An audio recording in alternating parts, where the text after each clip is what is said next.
Okay, good afternoon. Good afternoon. When Sheila asked me if I'd like to do this talk, I thought, what am I going to talk about? And I did say at the time, it's New Year, January, let's talk about getting started, what's happening in your year.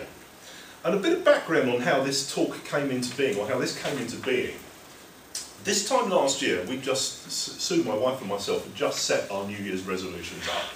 And one of them was, we wanted to go up Mount Snowdon. I could say climb Mount Snowdon, but those of you who have ever been to Snowdon actually know that it's actually just a bit of a stiff walk, really, than a climb. But we scrambled up Mount Snowdon in September, in not the greatest of conditions, I have to say.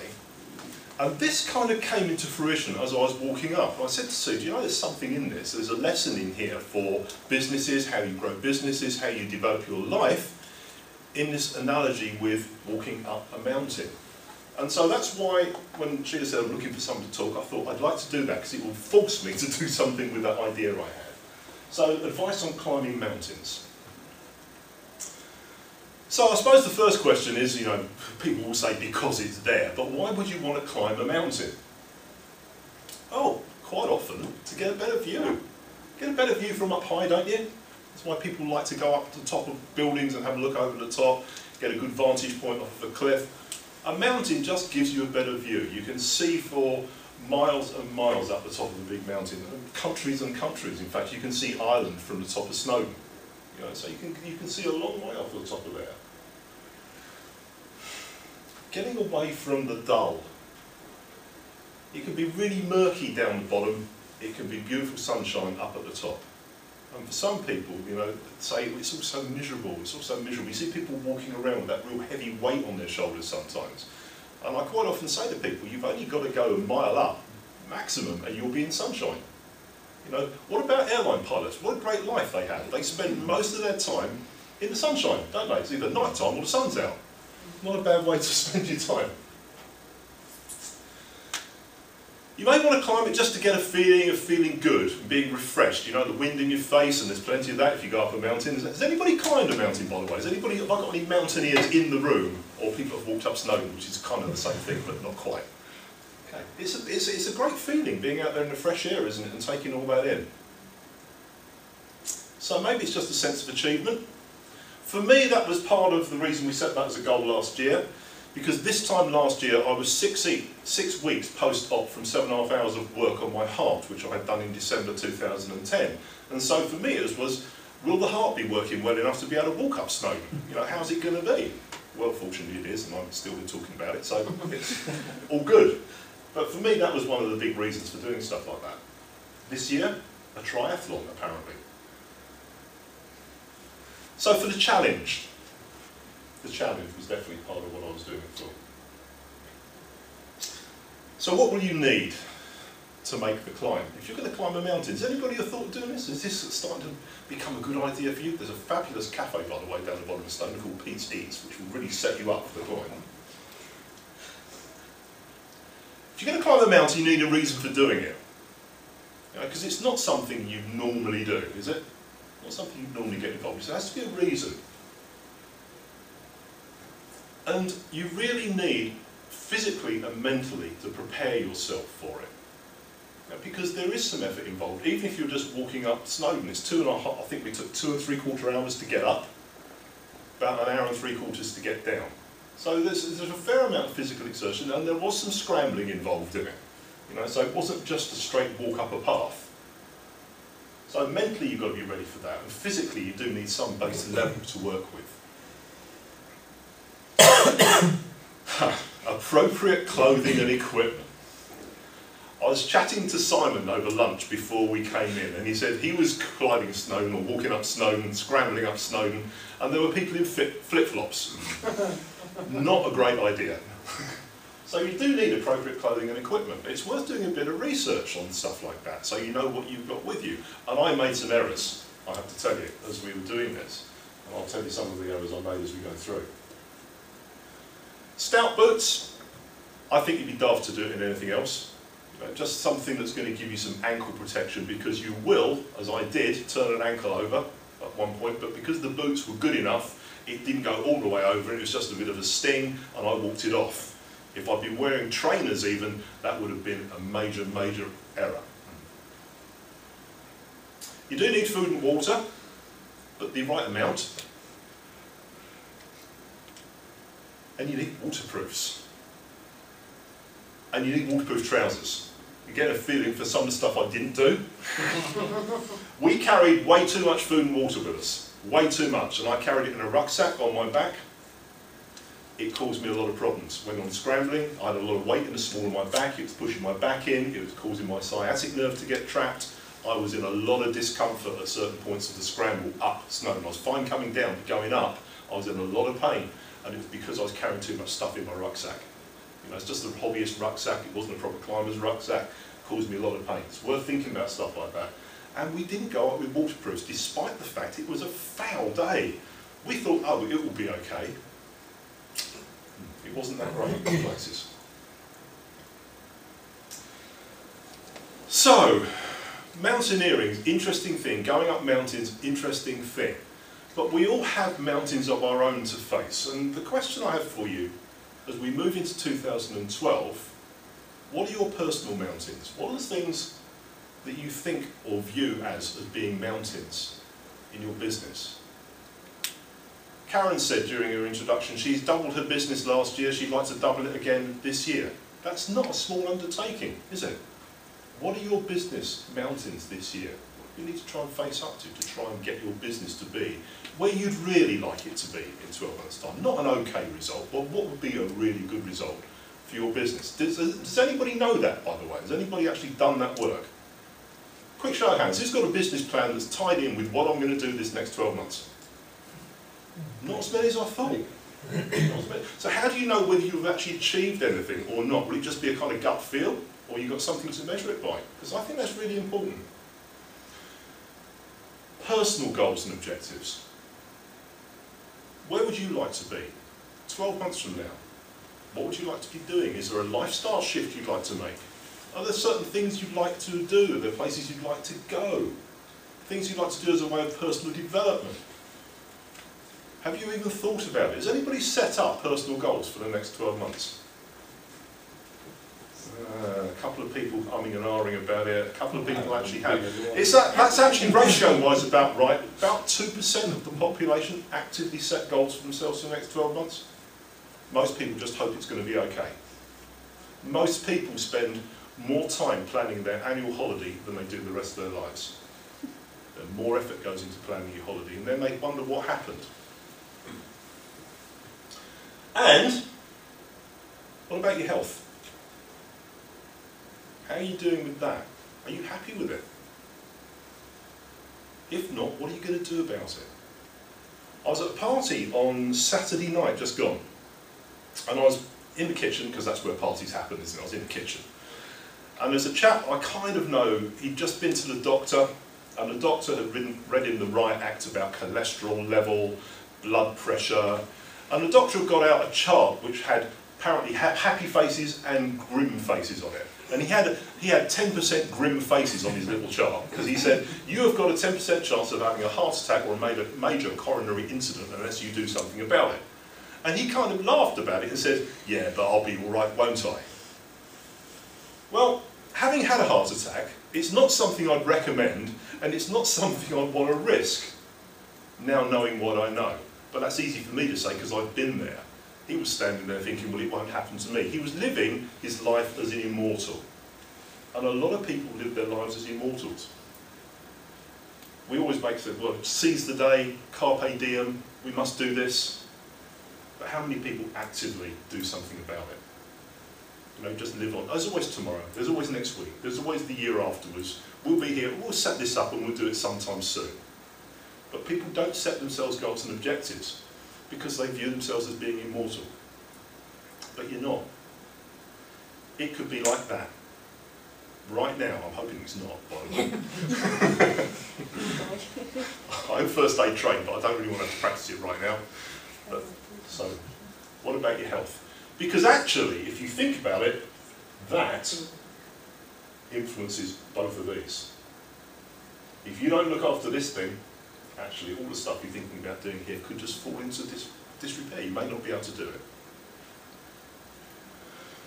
So, climbing mountains, personal mountains, business mountains, mountains with your health.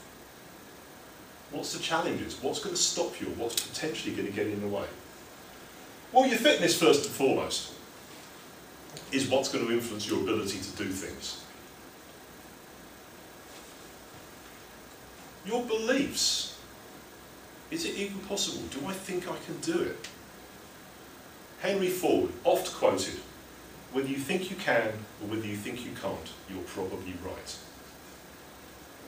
It's been used so many times, but it's so true. Belief is a very, very big part of what will make you do something or not. Fears. Fear of the unknown, fear of the not happened yet. People worry about things before they happen. Have I got any natural worriers in the room? People who angst and fret about things before it happens? A few people brave enough to admit it? Yeah, I think you should. I think you should have it. Yeah. You think so? Does anybody ever think, well, think about this instead. If you worry about things which influences the way you approach them before it happens, you're more likely to get the result you've been thinking about. More likely to, because you're focusing on it. But people don't often try and enjoy the event before it happens. It's a bit like who holds on to a compliment longer than a criticism. Not many people. Most people hold on to a criticism a lot longer than a compliment. We have that tendency. And it's all about beliefs. Am I worth it? And your fears, which are quite often unfounded. Ooh. Naysayers. The people that say, yeah, you can't do that. Walk up mountains, double the size of your business. I was talking to somebody at the weekend who said, one of my goals for this year is to start turning my annual income into my monthly income.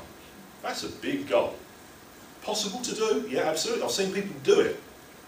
But there'll be a lot of people going, I don't think so. Who do you think you are? I've got a friend who's a Scottish friend, and I apologise for the accent, but there's a favourite phrase where she comes from in Glasgow, you're a bit much. You know, you try and step up and say, well, I'm going to do this, double my business, or turn my annual income into a monthly income. They go, oh, you're a bit much. Who do you think you are? Get back down. You know, where do you belong? And the media. God, they're starting to talk about a double-dip recession now. Do you know what? We'll have one now, because they're starting to put it in the media. It will happen for certain people. I've decided not to take part in it. I encourage you not to take part in it either. But there are people now saying it. And when I mentioned waterproofs, this is what you need waterproofs for. Because it's tough enough climbing a mountain without getting soaking bloody wet. I know.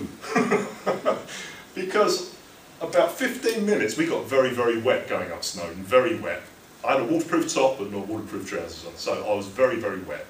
Got 15 minutes from the bottom of the climb, very steep, so I couldn't rush, and we got hit by the mother of all hailstorms.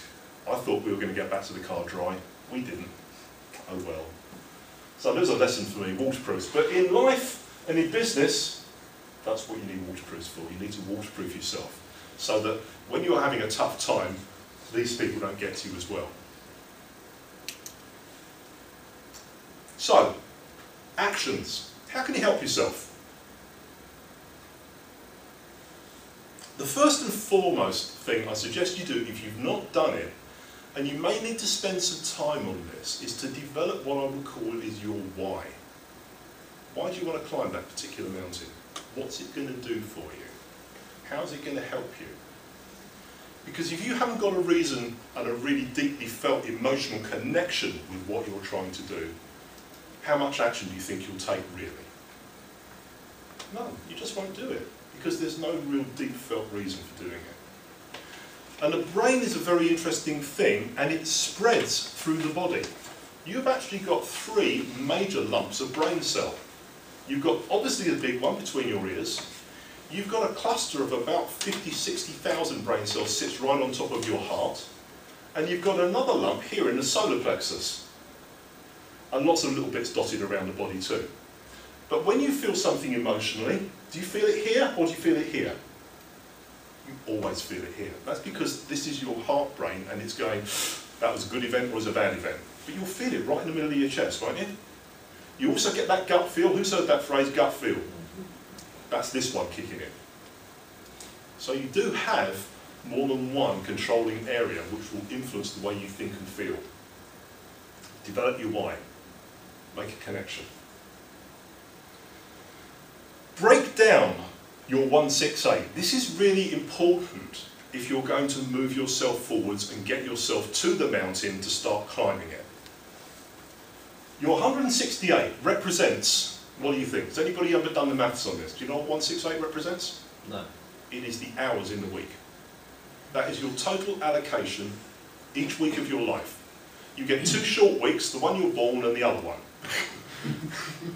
Right?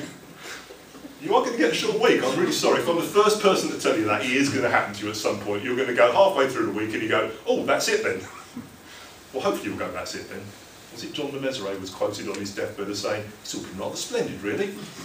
I'm thinking, what a great deathbed quote. I'd like to be able to look back and say that when I go, if it's a nice, peaceful going. I still ride motorcycles too fast. It may not be that kind of sedate, but who knows? And the questions to start breaking down your 168 hours are, first of all, what are you doing? What are you spending 168 hours on? What do you do with it? What's actually working? What's helping you? And crucially, what do you need to stop doing? There will be things that you all do, and I do, that we know that we need to stop doing, because it's not serving us, it's getting in the way of us achieving what we want to achieve. In Forever Living, we quite often talk about not watching the soap operas. Because if you want to build yourself a business, actually, you could spend that time doing other things. I've got a friend of mine who says, I never ever pair up socks. We have a sack in the or a big basket in the corner of one of the rooms, and it's just full of black socks. You want black socks? Go and get some black socks. You know, pick up 2. They're all the same, really. There's stuff you can do, but there's also stuff you can use as task avoidance activities. So what should you actually stop doing? What are you doing and what's working? Because you need to know those things.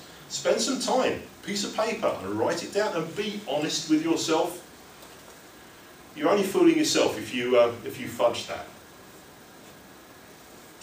And then, dump the complacency. The clock is ticking. Who knows how long for?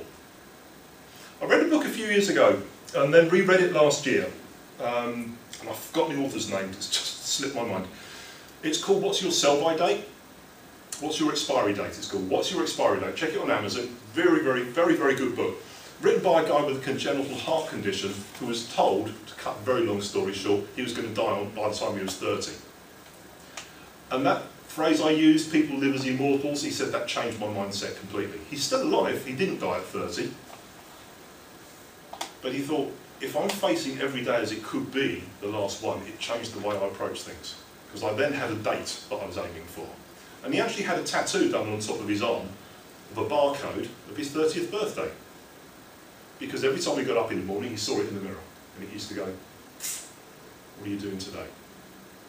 And as a result of reading it for the second time last year, on the 3rd anniversary of my heart attack, I'm not going to show it to you, you have to take it as read, but there was a barcode on top of my arm with my heart attack date on it.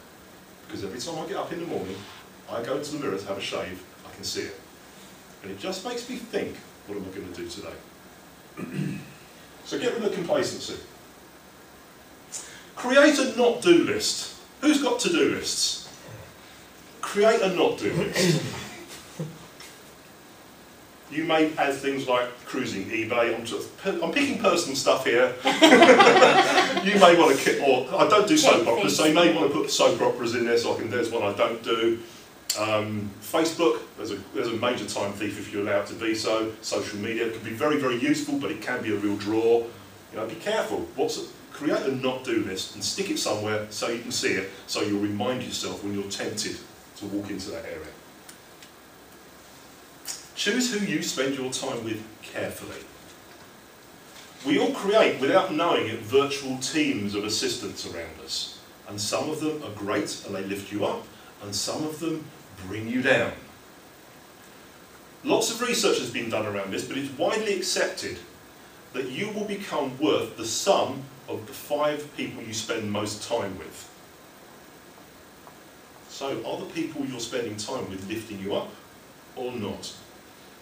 And you don't have to say, I'm not seeing you anymore because you don't serve me, but you can slightly distance yourself. I'm going away this weekend with a bunch of people, and one of the guys, quite a good friend of mine, but I don't spend an awful lot of time with him now because he's always got something negative to say. So I choose not to spend a lot of time with him. And we'll have a good weekend this weekend, but I know he'll bang on about how bad it is at work and how he's looking forward to retiring in 9 years' time. And for me, he's like living a 9-year sentence, the way he talks about it.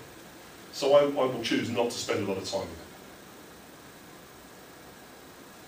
Put yourself first. You absolutely have to do this. Who's flown in an aeroplane, ever? When they do the talk about the dropping cabin pressure and the mask falling out of the ceiling, what do they say about the mask? Put your mask on first, because then you can help other people, right? So, look after yourself first. And try and become comfortable being you. So many people are not comfortable with themselves. You know, trying to prove something to somebody, who knows what. Become comfortable in your own skin. It's the only one you've got. Okay? And people don't like themselves that much sometimes. And then go to the mountain, because then you're ready. Anybody know which mountain? Fiji? Yeah. It is just the most mountain-shaped mountain I could find. It is, isn't it? If you have to get a kid to draw a mountain, that's what they draw. You know, a big pointy thing with snow on top. I love that picture particularly because of the cloud on it. Because underneath the cloud, you're in shadow. But you know if you go through the cloud, there's sunshine at the top of it. So when you get to the mountain, you've got to make the climb. And you start by taking the first step. It's the commitment. Let's do the first thing. What's the first thing you need to get done? Find an opportunity to lift somebody else along the way. You know, Zig Ziglar said, if you help enough people get what they want, you can have everything you want. So take others with you if you can. Good to have some company on the climb. Don't forget to stop and smell the flowers on the way. You know, when life's getting tough, you know, enjoy the journey. Don't just go for the target, enjoy the journey. It's very, very important. Otherwise you'll miss so much. And once you've made the decision to go to the mountain, you'll never look back. But it's making that decision and getting there and putting that first step in place. And once you get there, and through the cloud, and that is from the top of Fuji, I found a view from the top of Fuji, that is what it looks like when you're through the cloud.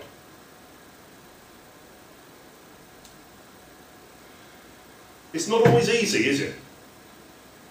But it's always worth it. It takes a long time to become an overnight success. That's why I have an issue with things like the X Factor, where people are trying to be an overnight success. It's estimated the Beatles did 10,000 hours of live gigging before they became an overnight success. You can't do it without doing the work. That's one of my musings. Those of you that follow me on Facebook and social media will have seen I stuck that up the other day. I was just mumbling about something or other and that came to mind. I kind of liked it, but I wouldn't I wrote it. And my final thought, in closing, is that.